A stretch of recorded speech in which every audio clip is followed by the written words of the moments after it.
All right, welcome. So my name is Joel Clausen, and we're with the Scott Smith Realty Group, and this is Scott Smith of the Scott Smith Realty Group. Today we're going to kind of talk about the buzzword, the hot topic, the thing going on right now in real estate, and that is forbearance.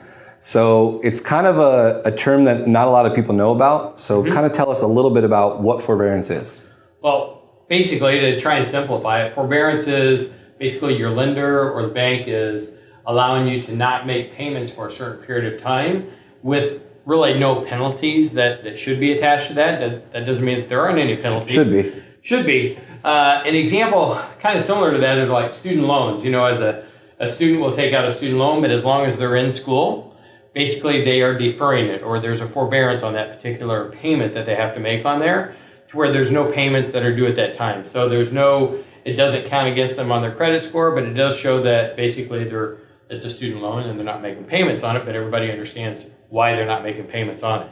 And obviously the student loans have been around forever. Forbearance has been around. This isn't just something because of COVID. Correct, right. I mean, there's been other reasons why people have had to have forbearances on their particular loans or that they've asked for them, but with the COVID-19, it's definitely brought it to one of the buzzwords today because people are actually needing that to put their loan in forbearance because they haven't been able to make their payments on it. They've been furloughed or they've lost their job.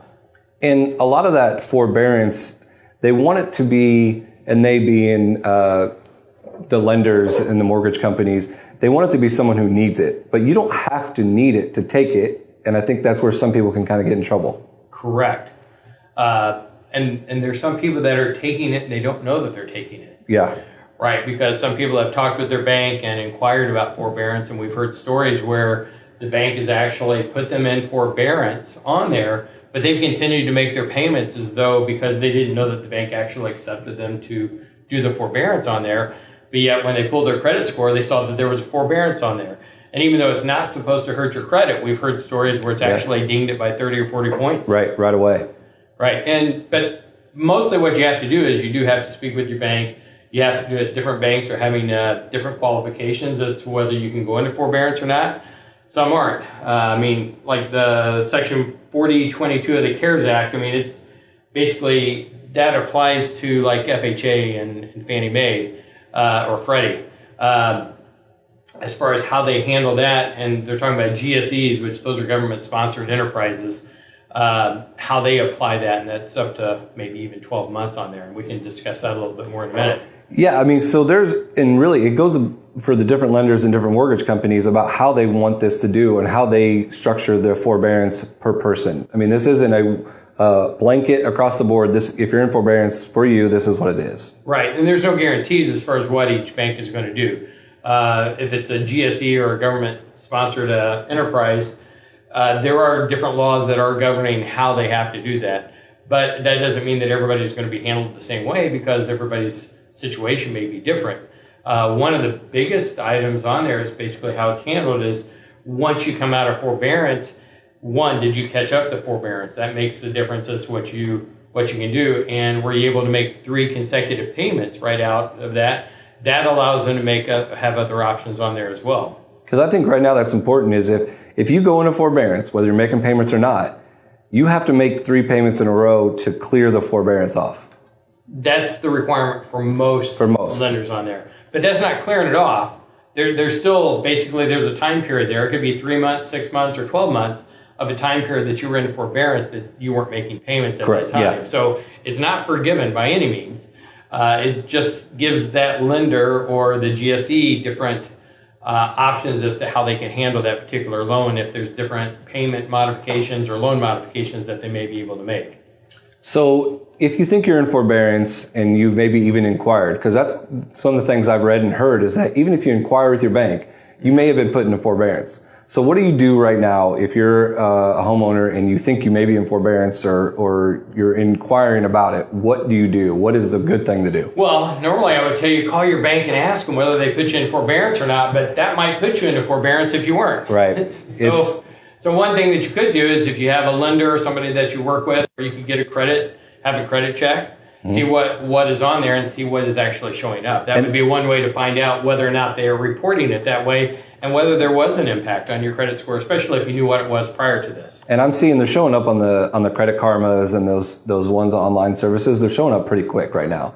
But what we talked about a little bit about is so many people are doing this that it's going to be hard for the programs to really keep up with this at the end, right? Right, because especially if you called on there and you're continuing to make your payments, and so you really didn't go into forbearance, but it is dinging your credit score, or at least there's just a history out there, but you did make your payments on there and it's showing up on there.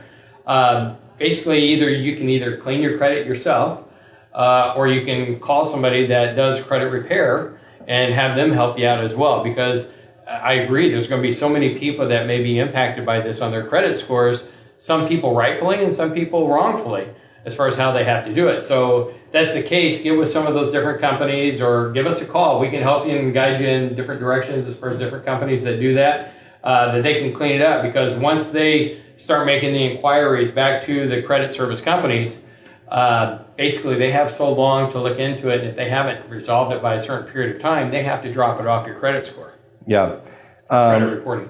So right now, if you're in trouble, if you've been furloughed or you lost your job or something, and you can't pay your mortgage, what are kind of some of the options if you go into forbearance? Can you refi right now?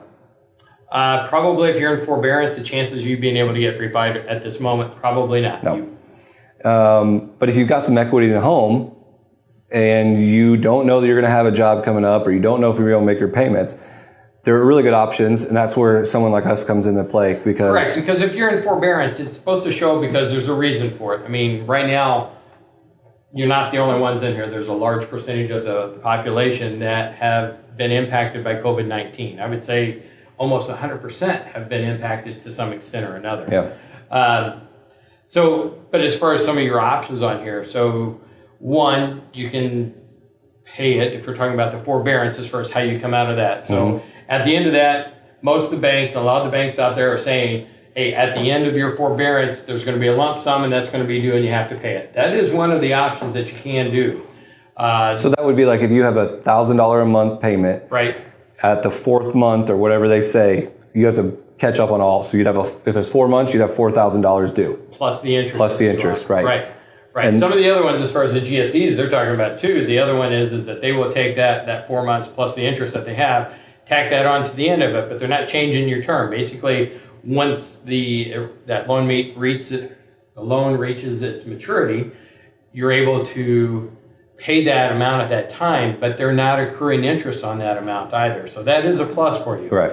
But there is the other options once you've made 3 consecutive payments that they may be willing to do a loan modification for you at that time. However, the other thing is if you're not able to do that, and one, at the end of this, you may still not have a job. Okay? And you may have reached the end of that forbearance time period here. And the other thing is, we didn't mention this earlier, typically to ask for forbearance, you had to be current on your loan to begin with. Correct, right. And it can't be for a vacant property or an abandoned property either. So if it's one of your rental properties that's vacant, too bad. Chances are you're not going to be able to get the forbearance on it. If it's vacant. If it's occupied, you may be able to. Yes.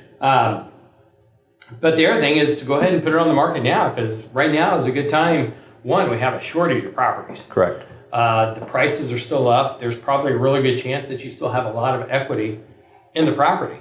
So chances are you can walk away from the house, not walk away, sell the home, get money in your pocket.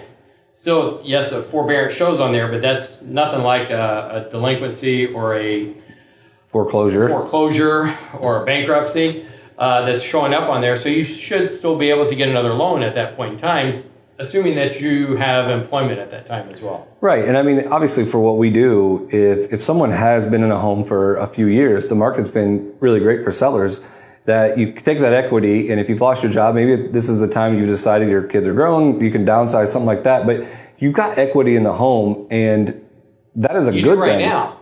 Yes. You do right now. We don't know what's going to happen. My crystal ball is a little cloudy at the moment. I wish it was super clear.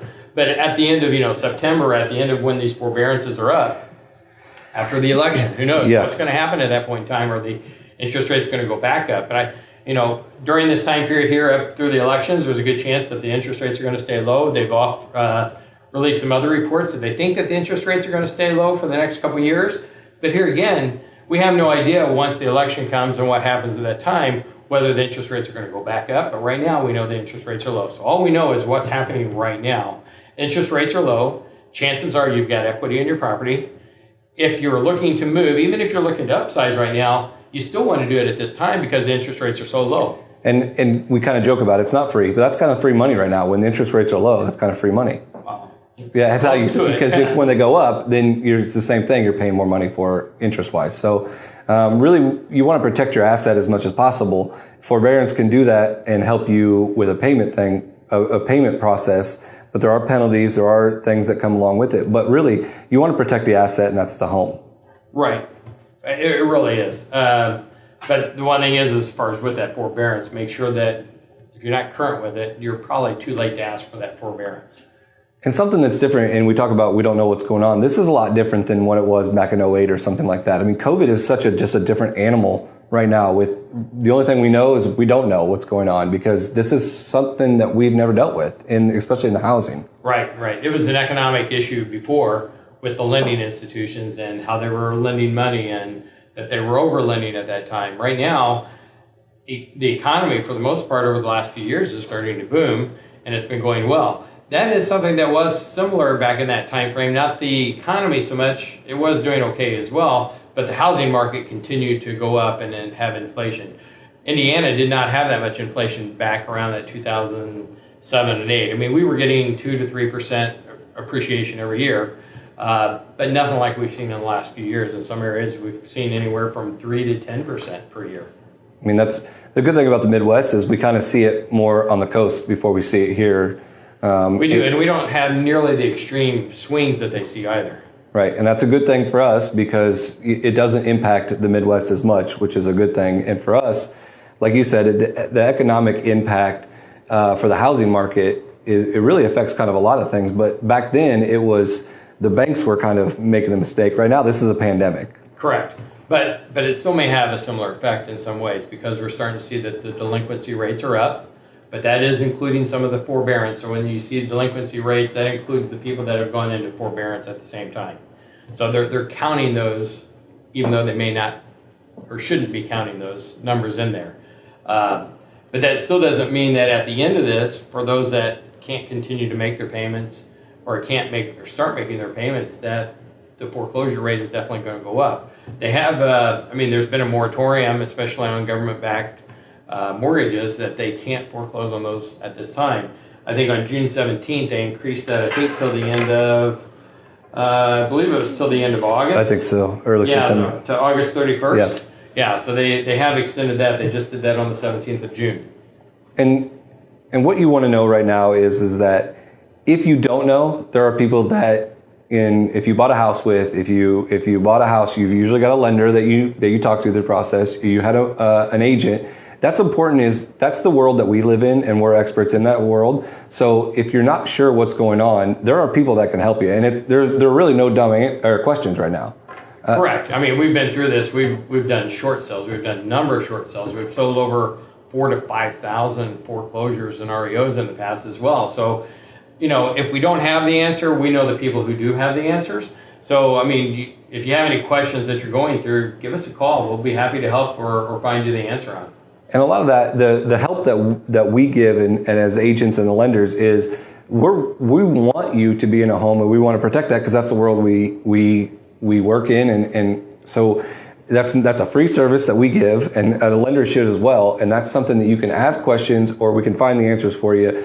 Because right now we don't know everything that's happening, so we're getting information as it becomes available as well. But we can pass that information along to you. Is there anything that we didn't really talk about that probably a homeowner or somebody who may be in forbearance needs to know? I mean, just some of the things that we talked about. Just make sure that if you're going to ask for forbearance, make sure that you are current on your mortgage payments at this time. Also know that before you can probably ask for any type of loan modification, you're going to have to be current again for 3 months. Mm-hmm. You may have to pay, and some of the lenders are saying that you're going to have to make that payment up at the very end of the forbearance time period. Don't know whether that's going to be actually logistically true or not. They may have to do more of a payment modification on there, but here again, that's up to the lender. So you do have to find out for your specific lender, and whether it's a Fannie or an FHA type of loan, or one that's backed by Freddie Mac, as far as what the specifics are of your particular lender. I mean, I guess the other thing is too, is we don't know what's going to happen with the COVID-19. I know we went through this pandemic and a lot of people were quarantined. And if you're quarantined, I mean, you're going to find out really quickly, is that the house that you want to be quarantined in? Yeah. So spend a lot of time in it. Yeah. It may not. Hopefully, we're not going to have this second phase or second round of this come up. And I certainly hope that we're not going to be quarantined again ever. I think a lot of people are finding out they need home offices now with this is going on. So we could help you there. They need the extra bedroom for it, to where they can, set up their desk in if they have to. Yeah. So quickly before we go, who should take forbearance? Well, if you've lost your job and you just simply can't make the payments on there, then yes, forbearance is for you. And banks want you... Or selling your property, one of the two, but keep in mind, you're going to have another option. So either you're going to have to sell it, either buy another home with it. So you may be able to downsize. So that may be good at that time, or you're going to have to rent at that time. Right. So, but I think it's, before you get to that time period when the forbearance is up, that's the time period, like right now, they need to be talking to us to see what their options are, whether it's a good option to where they should be putting the property on the market, or whether they should try to get a payment loan modification. And we're going to be straightforward with them. I mean, yes, we sell properties and we love to sell properties, but if it's in the best interest of you to do a payment loan modification, because the last thing that we wanted is to sell somebody's property and then they have nowhere to go. That we don't want that. Yeah, that's not our goal in any way. And banks want you to make payments. They don't want the house back. They really don't, because they don't win that way in any way. They generally lose. Yeah, their best interest is for you to continue to make payments, and so they will work with you, whether it's a forbearance or something else. There are loan modifications and processes that you can go through other than forbearance as well, and this has been happening for years with people who lose jobs or something like that. Call your bank, call your lender, because they want you to make payments somehow. All right, so who shouldn't take forbearance? Who shouldn't take forbearance? One, if you haven't lost your job. I mean, if you still have your job, you still have an income on there, and there's no reason to take forbearance, especially if you're looking at buying or selling anything within the near future, and it's going to require them to pull credit on there. I would not have or want that record on forbearance, but it's not the end of the world, and it's, here again, it's not really supposed to ding your credit score, but you can't help from having somebody look and see that it wasn't forbearance to see what it was. If somebody doesn't have a forbearance on there, they know that you had a solid job during that time period, that you were able to move forward, and they're going to be far more likely to give you a loan. Yeah, and things are changing with lenders and banks there for a while, almost daily, or morning to the afternoon, because there was so much going on. So this is still a fluid situation with what's going on. So it's always good to ask other than assume, especially with a forbearance. Yeah, you definitely need to, because we're having people and lenders actually pull out at the last minute. We've had that happen just because they've dug in a little bit further. They found out more information on here. So if you are looking at buying or selling at this time, you need to be straightforward with your lender, because even if you had a job at the beginning of that, but you don't, 29 days later, 29 days later, one day before closing, they're probably going to check again. So keep that in mind. So don't pack up everything and move, to go for your next house if you've lost your job and you just decided not to tell the lender. Yeah, they'll find out. They are doing a lot more checking. Last minute checks. And literally last minute checking. So that's the important thing. So forbearance is the buzzword right now. It is something that's happening, and it's happening to more and more people as we're finding out, as long as this pandemic is going. We expect more numbers next month to be even higher. So we're going to kind of see where we're at. But right now, I think the best thing we can give people advice on is ask for help or ask questions. There are no dumb questions right now, because this is such a unique situation that we're in, especially compared to what a lot of people are comparing this to, is like 2008. Right. And there are some similarities, but there are a lot of differences. Yeah. So for Scott Smith, I'm Joel Clausen. Thanks for watching. And if you have any questions, let us know. Thank you.